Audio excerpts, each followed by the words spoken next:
السلام علیکم ورحمۃ اللہ وبرکاتہ۔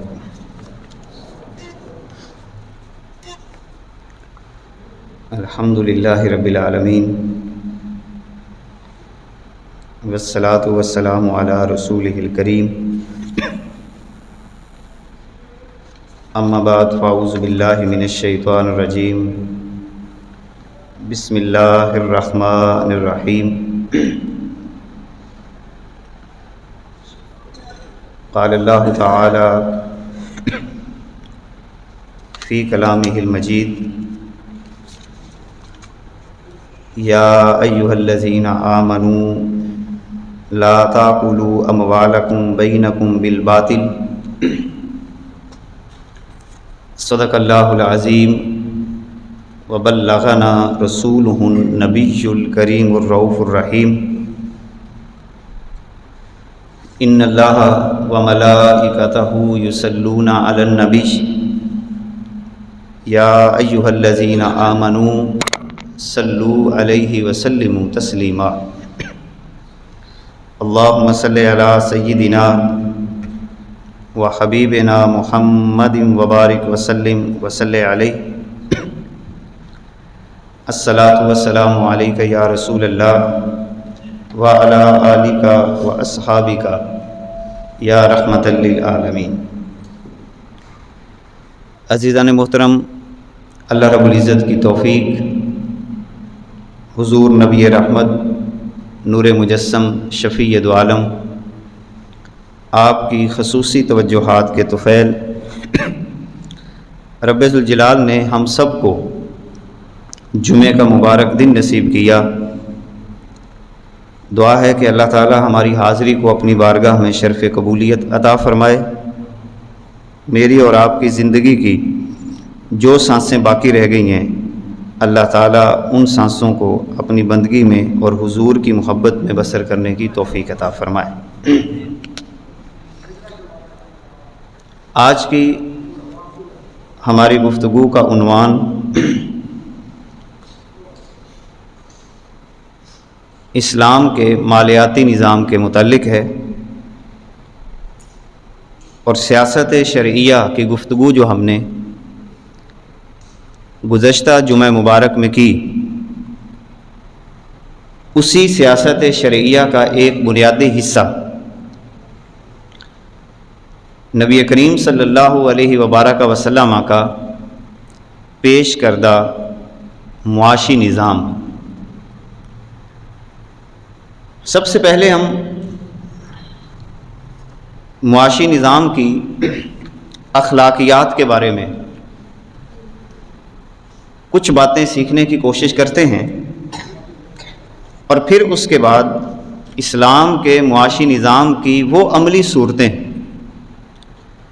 جو آقا کریم علیہ الصلوۃ والسلام نے رائج کی، اور پھر اس کے بعد صحابہ کرام رضوان اللہ علیہم اجمعین نے اسی نظام کو آگے فروغ دیا،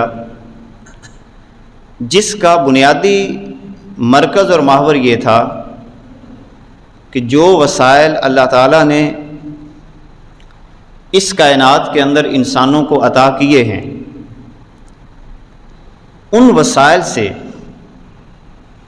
استفادہ یعنی فائدہ حاصل کرنا، اس کے لیے جو ضابطے اللہ اور اس کے رسول نے مقرر کیے،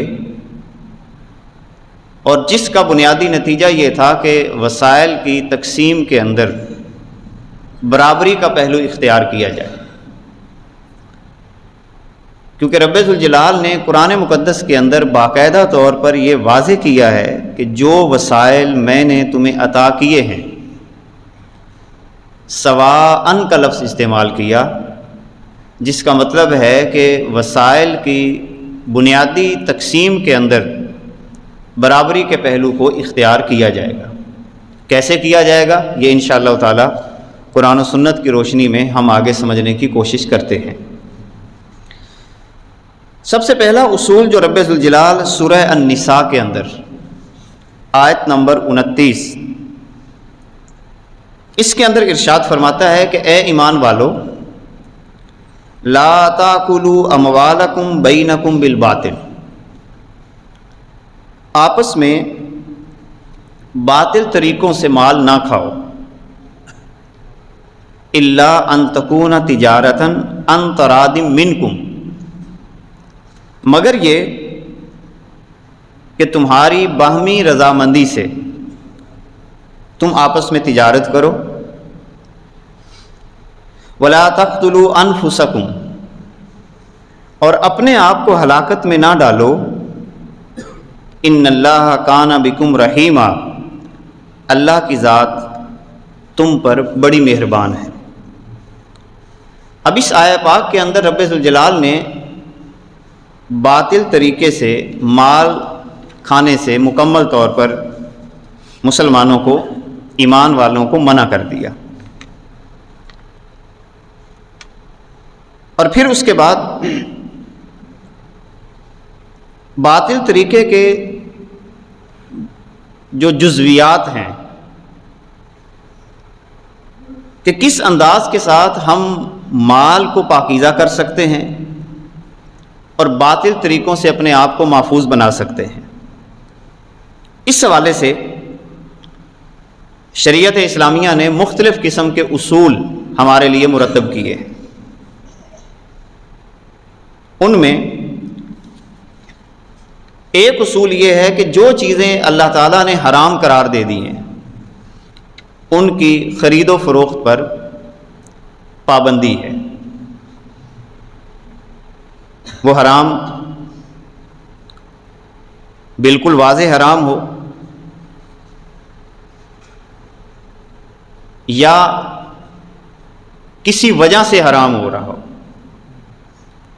مثال کے طور پر ایک چیز واضح حرام ہے، شراب ہے، یہ واضح حرام ہے، اس کی خرید و فروخت پر شریعت اسلامیہ پابندی لگاتی ہے۔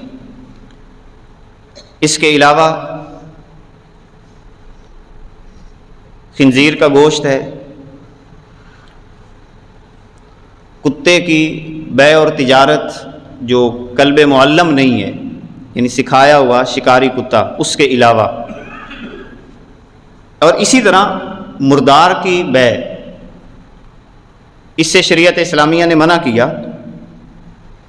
اور بعض چیزیں ایسی ہیں کہ جو از خود تو حرام نہیں ہیں مگر کسی وجہ سے حرام ہو جاتی ہیں، چوری کا مال ہے، غصب کیا ہوا کسی شخص کا مال ہے، یا اسی طرح مال کسی کا تھا، اس کی رضامندی کے بغیر ایک دوسرا بندہ استعمال کر رہا ہے، اور اس طرح کی چیزیں عموماً وراثت کے مسائل میں آتی ہیں۔ اب یہ چیزیں از خود تو حرام نہیں ہوتی مگر ایک صفت کی وجہ سے حرام ہو جاتی ہیں کہ اللہ تعالیٰ کے بنائے ہوئے اصول کے مطابق اس کو حاصل نہیں کیا۔ یہی وجہ ہے کہ اگر اس بات کا علم ہو جائے کہ یہ بندہ چوری کا مال بیچ رہا ہے تو شریعت اسلامیہ میں اس سے اس چیز کا خریدنا اور پھر اس کے بعد اس کو آگے فروخت کرنا مکمل طور پر ممنوع قرار دیا گیا۔ آقا کریم علیہ الصلوۃ والسلام نے فرمایا کہ کتے کی بیع حرام ہے، اسی طرح نبی کریم صلی اللہ علیہ وسلم نے فرمایا کہ ایسی عورت جو بدکاری کی طرف رغبت رکھتی ہے اس کا کمایا ہوا پیسہ حرام ہے۔ اسی طرح نبی کریم صلی اللہ علیہ وسلم نے فرمایا حلوان الکاہن، وہ افراد جو کہانت کرتے ہیں، مثال کے طور پر ایسے تخمینے لگا دینا کہ ایسا ہو جائے گا ویسا ہو جائے گا اور اس پر پھر پیسہ حاصل کرتے ہیں، اس چیز کو بھی شرعی طور پر حرام قرار دے دیا گیا۔ اسی طرح آقا کریم علیہ الصلوۃ والسلام نے مالیاتی نظام کے اندر ہر وہ چیز جس کو دھوکہ دے کر فروخت کیا جائے، کسی بھی چیز کی کوالٹی وہ نہیں ہے، خوبی وہ نہیں ہے، وہ بیان کر کے اس کو بیچا جائے، یا کسی بھی شے کے اندر نقص تھا اس نقص کو واضح نہ کر کے اس کو بیچا جائے، اس کو دھوکہ کہا جاتا ہے، غرر کہا جاتا ہے۔ یہی وجہ ہے کہ اسلامی نظام کے اندر عیبدار مال کا نقص بیان نہ کرنا، گھٹیا مال کو بلند معیار بنا کر پیش کرنا،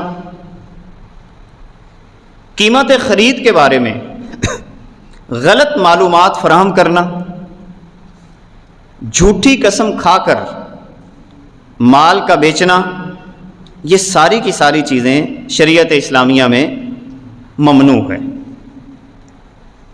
نبی کریم صلی اللہ علیہ وبارک وسلم نے باقاعدہ طور پر اس کا اظہار فرمایا، من غش فلیس منا، ایک جگہ پہ فرمایا کہ جو بندہ ملاوٹ کرتا ہے وہ ہم میں سے نہیں۔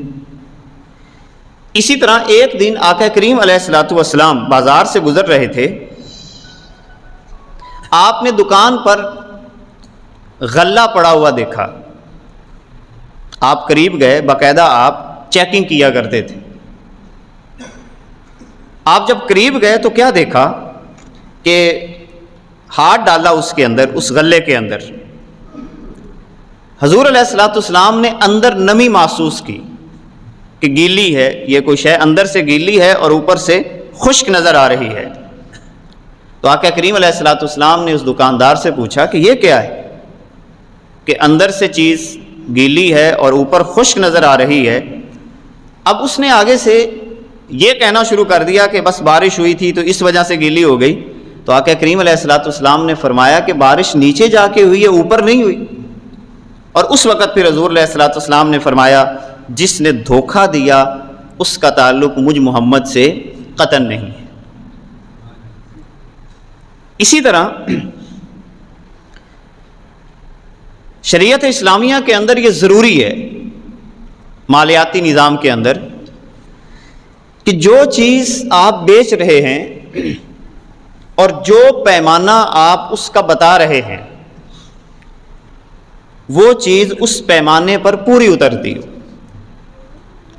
آپ نے پیمانہ کوئی اور بتایا مگر چیز آپ نے اس سے کم دی۔ اسی طرح دھوکہ دہی کے حوالے سے عموماً ہمارے ہاں ریڈیو کے اوپر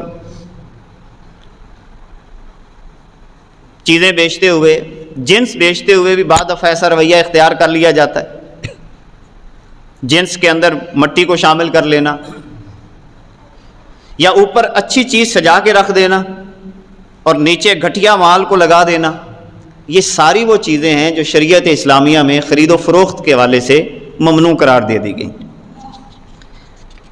اور پیمانے کو پورا نہ کرنا، اس حوالے سے تو اللہ رب العزت نے قرآن مقدس کے اندر اتنے سخت لفظ استعمال کیے ہیں، فرمایا ویل للمطففین، عمل تطفیف کرنے والے۔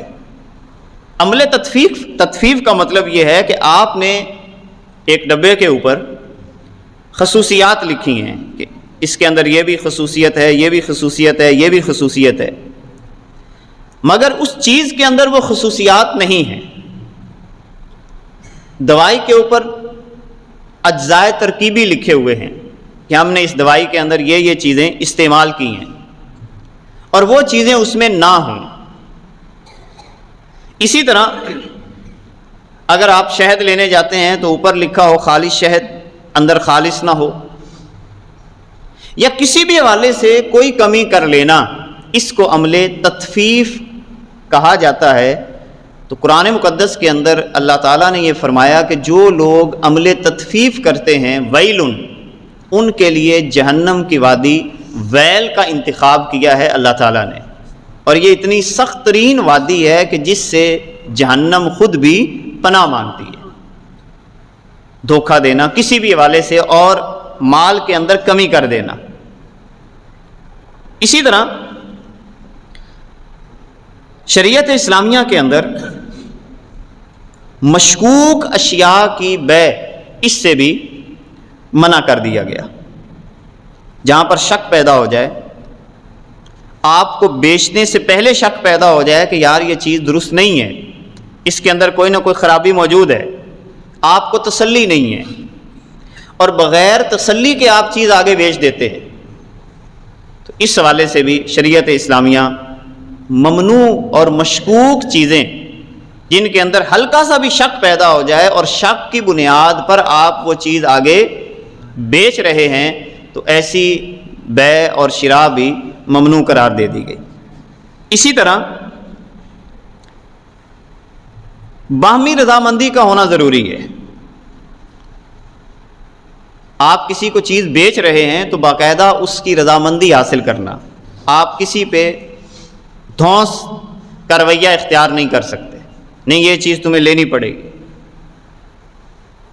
کیونکہ نبی کریم صلی اللہ علیہ وسلم نے فرمایا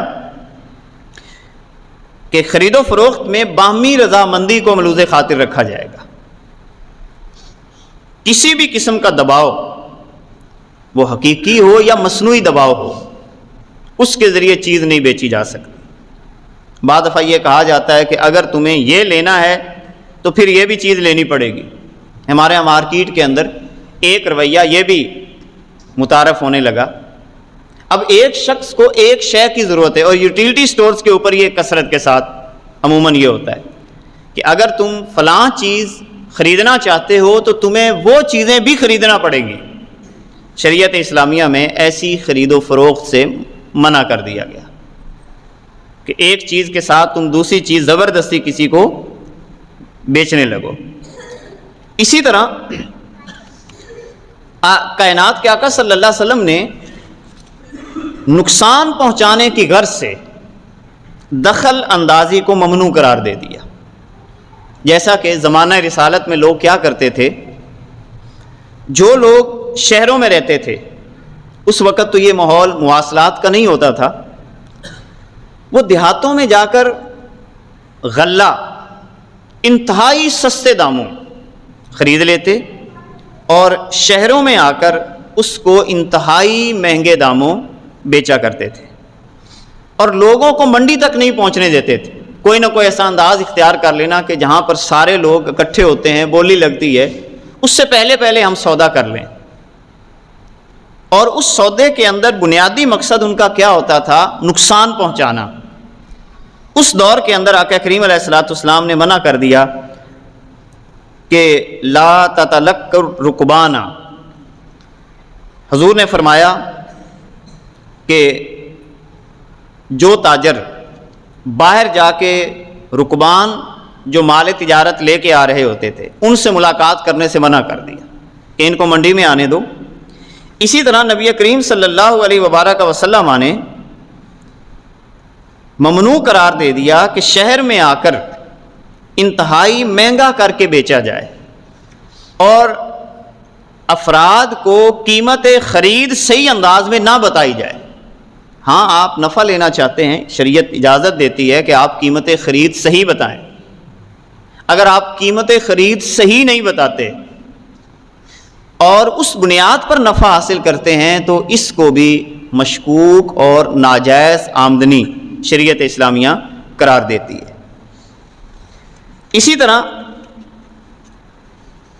مشترکہ اخلاقیات تجارت ہیں کچھ، جن کے اندر لین دین کے حوالے سے شریعت اسلامیہ یہ کہتی ہے کہ آپ کا باہمی لین دین کے وقت اخلاق اچھا ہو، یعنی سخت لہجہ تجارت کے وقت اختیار نہ کیا جائے۔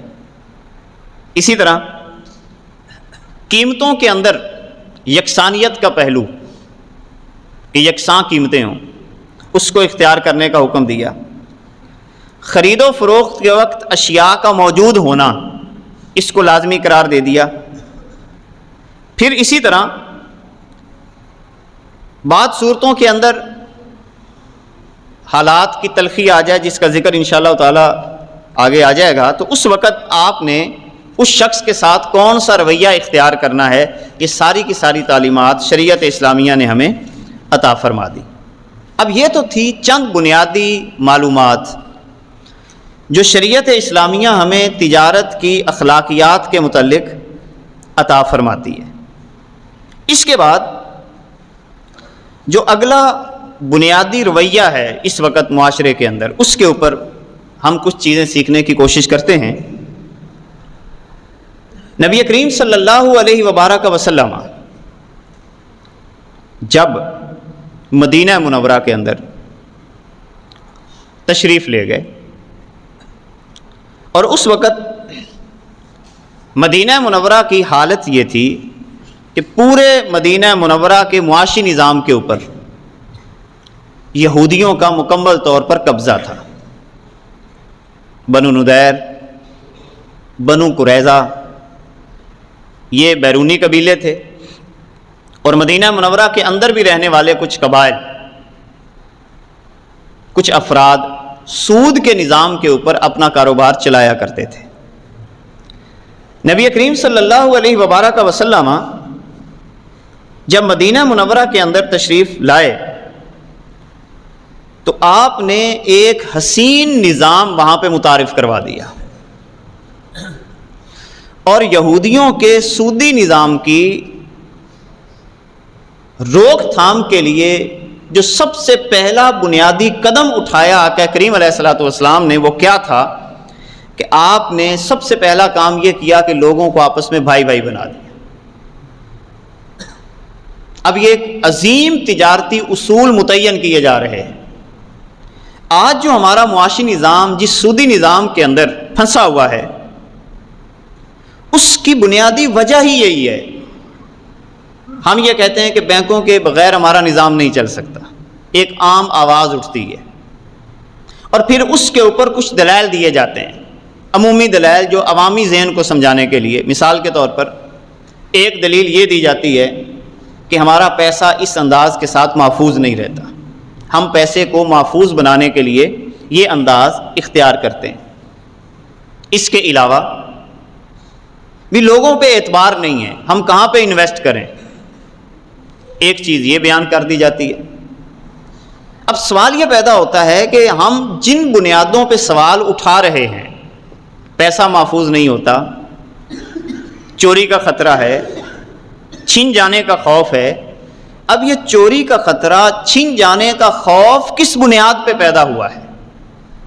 شریعت اسلامیہ اصل میں بنیادی طور پر ان چیزوں کو بنیادی طور پر ڈسکس کرتی ہے، ان کے اوپر گفتگو کرتی ہے، اور ایسا مالیاتی نظام شریعت اسلامیہ عطا کرتی ہے کہ جس کو اختیار کرنے کے بعد بینک نام کی کوئی ضرورت بھی باقی نہیں رہتی۔ اب دیکھیں آقا کریم علیہ الصلوۃ والسلام نے، ابھی ہم آگے بڑھتے ہیں تھوڑا سا، حضور علیہ الصلوۃ والسلام نے کیا کیا؟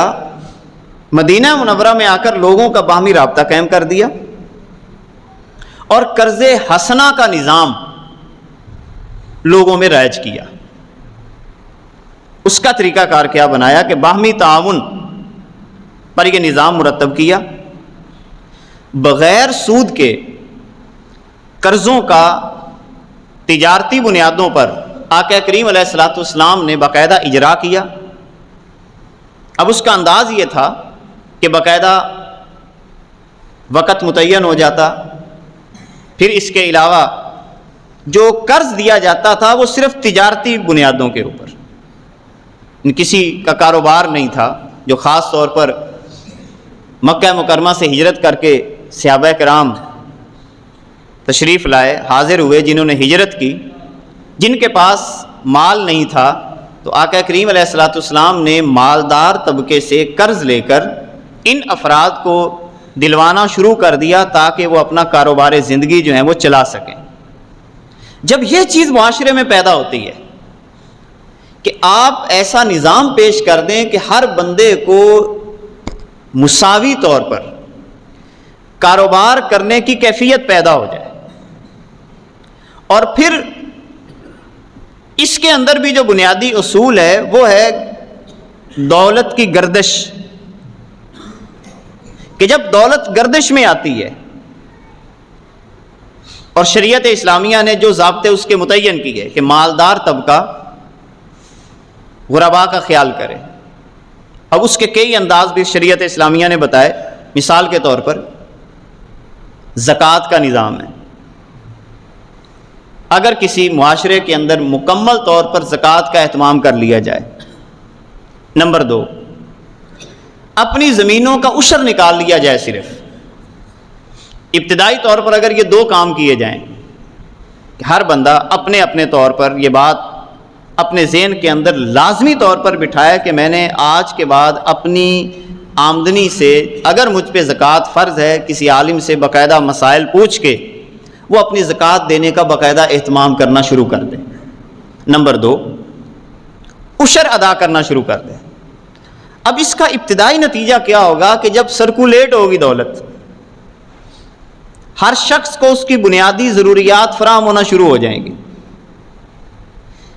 ایک طرف یہ نظام اور دوسری طرف تزکیہ نفس، لوگوں کے دلوں کی پاکیزگی کرنا، حرص حسد کے نظام سے لوگوں کے لیے چھٹکارے کا اہتمام کرنا، یہ دو چیزیں اگر بنیادی طور پر کر لی جائیں تو ہمارا معاشی نظام انتہائی خوبصورت ہو سکتا ہے۔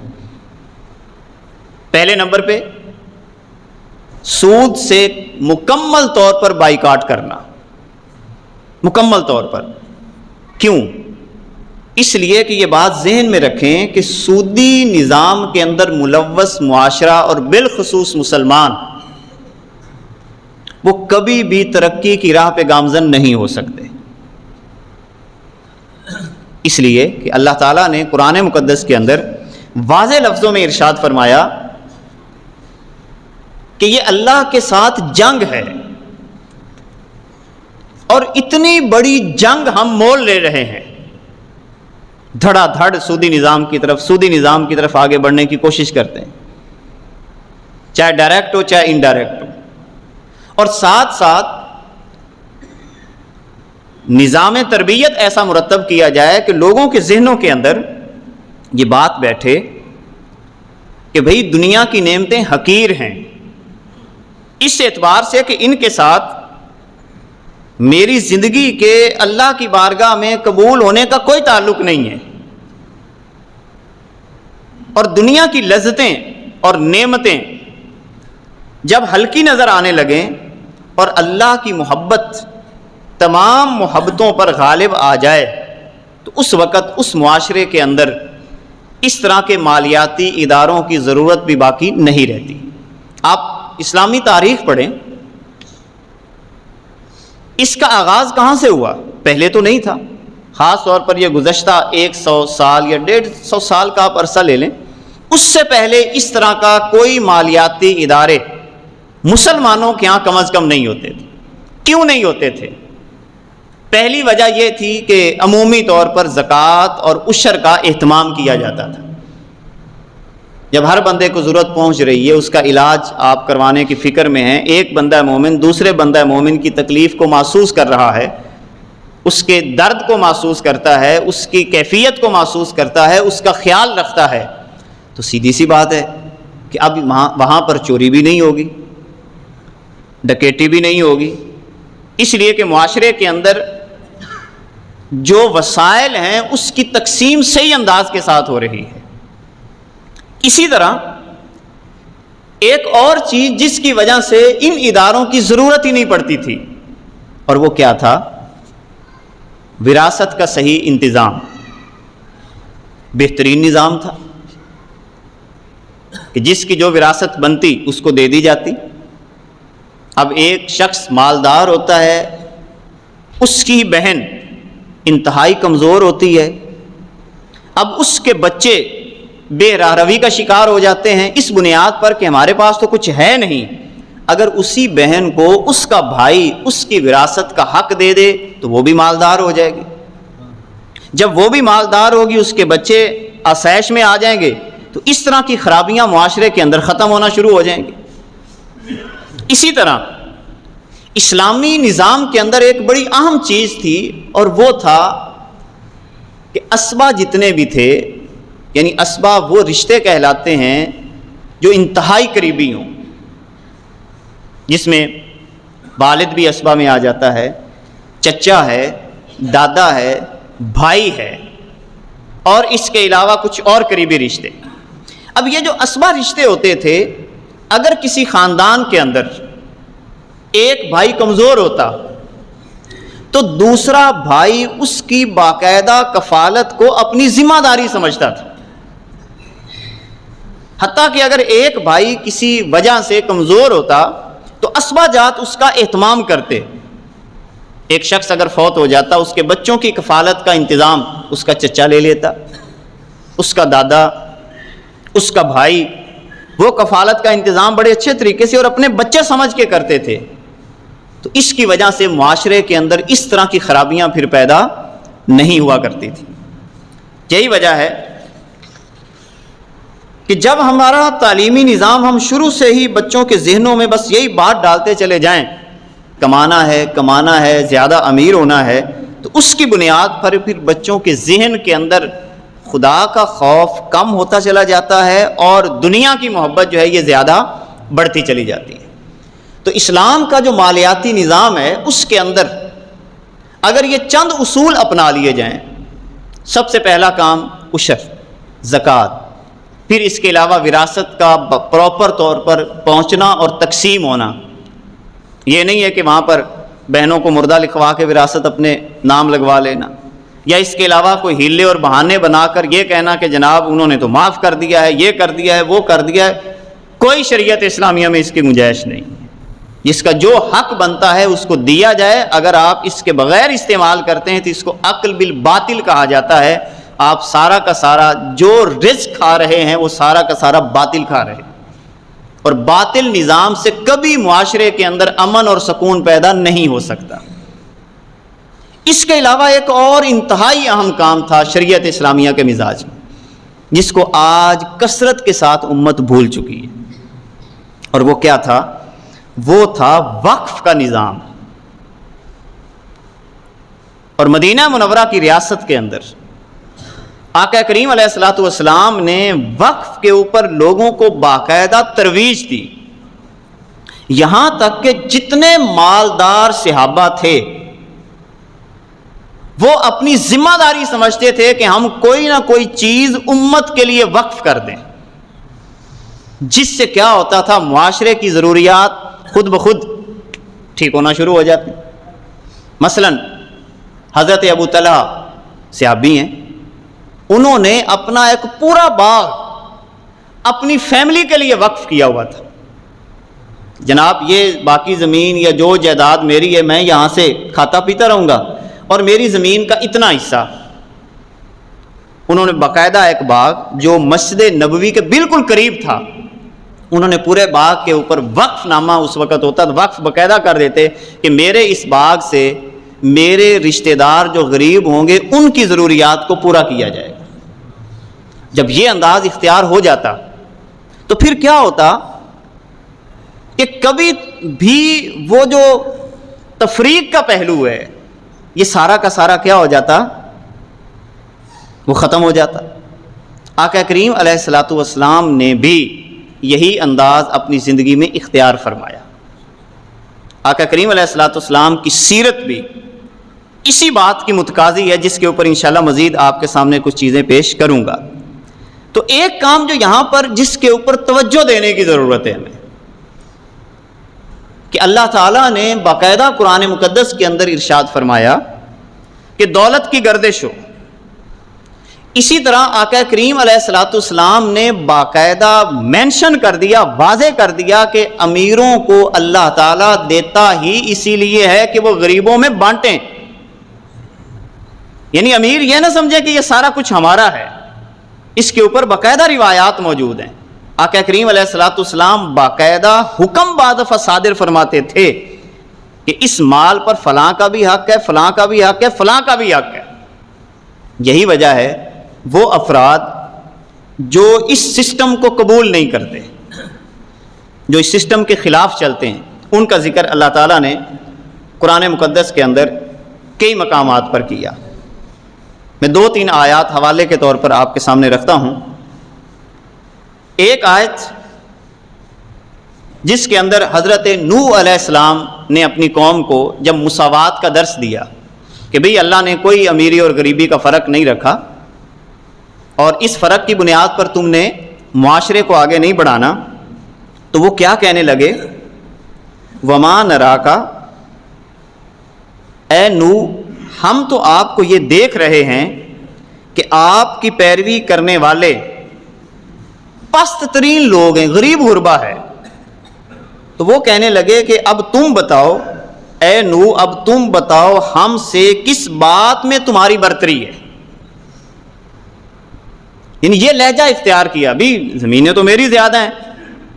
نوح علیہ السلام کو وہ افراد جو اس مساوات کے خلاف تھے، کیونکہ سارے نبیوں نے ایک ہی نعرہ لگایا تھا کہ یہ تفریق ختم کی جائے. حضرت نوح علیہ السلام نے بھی یہی نعرہ لگایا کہ یہ تفریق ختم کی جائے. تو مخالفت کنہوں نے کی؟ کہ جو یہ تفریق چاہتے تھے کہ نہیں، یہ فرق قائم رہنا چاہیے، غریبوں کو پستے رہنا چاہیے، یہ ہمارے قدموں میں رہیں. اس لیے وہ کہنے لگے کہ اے نوح، جو تم ہم سے بات کر رہے ہو، ہمارا اور تمہارا جوڑ ہی نہیں بنتا، تمہارے پیچھے غریب لوگ چلتے ہیں.